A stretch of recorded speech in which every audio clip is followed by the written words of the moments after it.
नमस्कार, मी doctor Vijaya Thakre Nandurkar from Nandurkar hospital Pauni district Bhandara. काल माझ्याकडे एक पेशंट आले होते ज्यांना पोस्ट हर्पेटिक न्यूरॅल्जिया होतं। म्हणजे मी जे वारंवार तुम्हाला सांगत असते आणि अनेक वेळा मी तुम्हाला हर्पीज झोस्टर किंवा नागिनवरती व्हिडिओ बनवून टाकवले, पेशंटचे पण टाकले। मी स्वतःही त्याच्याबद्दल तुम्हाला अनेक वेळा मी माहिती देत असते की हर्पीज झोस्टर म्हणजे आपण मराठीमध्ये त्याला नागिन म्हणतो। हे इन्फेक्शन कशामुळे होतं, याचे काय सिम्पटम्स असतात, आपण याच्यावर काय ट्रीटमेंट घेतलं पाहिजे। तर काल जे पेशंट माझ्याकडे आले होते त्यांना 3 वर्ष आधी हर्पीज झालं होतं आणि त्यांना डोळ्याचं म्हणजे हर्पीज ऑफ्थॅल्मिकस म्हणतात त्याला, म्हणजे नाकापासून इथून डोळ्यापासून पूर्ण लेफ्ट साईडला होतं त्यांना। तर इतकं सिव्हिअर त्यांना त्यावेळेस इन्फेक्शन झालं असेल, कारण काल जेव्हा ते आले माझ्याकडे तर असे पूर्ण गड्डे पडलेले, म्हणजे तिथे पूर्ण स्कार होते त्यांना।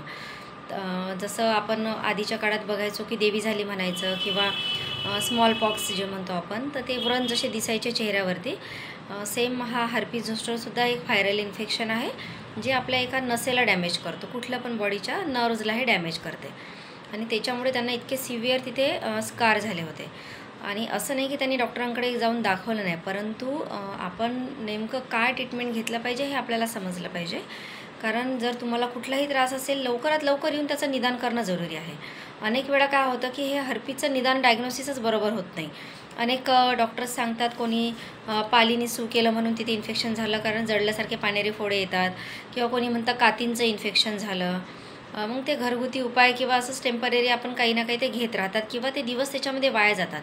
परंतु जो त्याचा एक कालावधी असतो 14 दिवसांचा हर्पीजचा, नागिनचा, जर आपल्याला त्याच्या आतमध्ये जर ट्रीटमेंट मिळाली तर बिलकुल त्याचा त्रास होतच नाही, ते स्कार्प्स पण तयार होत नाही, व्रणही पडत नाहीत। आणि त्याच्यानंतर जो होणारा त्रास आहे, म्हणजे जो मी सांगितलं की पोस्ट हर्पेटिक न्यूरॅल्जिया, म्हणजे 3 वर्ष आधी नागिन झालं तरीही आज तिथे सिव्हिअर त्यांना बर्निंग आहे, खूप जास्त आग, चालल्यासारखं, एकसारखं डोळा धरून हा पूर्ण, म्हणजे डोकं अर्ध त्यांचं दुखत असते। इथून पूर्ण ही नस जी इकडे गेली आहे मेंदूकडे, ब्रेनकडे, स्पायनल कॉर्डकडे, इथून पूर्ण डोक्यापासून इकडे मणक्यांपर्यंत त्यांना त्रास, आणि डोळा एकसारखा, डोळा कमजोर झाला, डोळ्याची नजरही कमजोर झाली त्यांची। तर हे कशामुळं झालं का वेळेवर त्याचं व्यवस्थित निदान झालं नाही, परफेक्ट डायग्नोसिस काय आहे त्याचं निदान न झाल्यामुळं असाच औषधी ते सिम्प्टोमॅटिक लक्षणानुसार औषधी घेत राहिले। पण जर का त्यांनी त्यावेळेस जर ट्रीटमेंट घेतलं असतं तर नक्कीच त्यांना हे व्रणे पडले नसते। आणि आज जो 3 वर्षापासून कंटिन्यू त्रास, आणि 3 वर्षापासून एवढे सारे डॉक्टर्स झाले औषधी घेऊन घेऊन की ते पूर्ण परेशान झालेले होते, थकले होते पेशंट।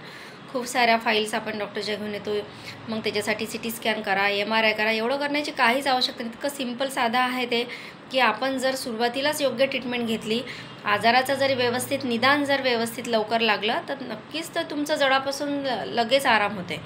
म्हणून असं कुठलाही त्रास असेल तर अंगावर घेऊ नका किंवा त्याच्यात वेळ वाया घालवू नका। तुम्हाला जर त्रास असेल तर असं असेल का, तसं असेल का, असं करण्यापेक्षा लवकरात लवकर डॉक्टरला दाखवून त्याचं डायग्नोसिस करा, निदान करा, जे काही इन्व्हेस्टिगेशन सांगितले ते करा आणि लवकरात लवकर इलाज सुरू करायचा। अनेक वेळा आमच्याकडे जेव्हा पेशंट येतात सगळं घेतात, थकतात, शेवटी आमच्याकडे येतात, मग तो आजारही जीर्ण झालेला असतो आणि खूप साऱ्या विविध औषधी खाऊन खाऊन तुमचं शरीर रेजिस्ट झालेलं असते।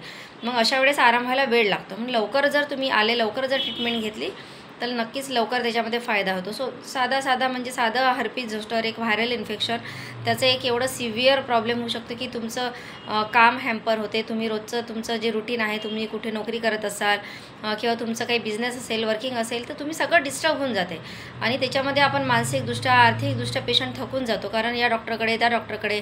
मग आमच्यासारखा डॉक्टर एखादा विश्वासाने सांगेल तरी लवकर पेशंटचा विश्वास हा बसत नाही, कारण खूप सारं औषधी घेऊन ते थकलेले असतात, खूप सारा खर्च आर्थिकदृष्ट्यासुद्धा ते थकलेले असतात।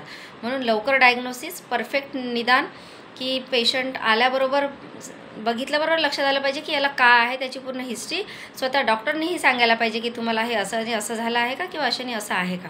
तर तेव्हाच ते औषध जर डॉक्टर बरोबर डायग्नोस करून ट्रीटमेंट देतील तर तुम्हाला ते चांगल्या प्रकारे लागू शकते। थँक्यू, धन्यवाद।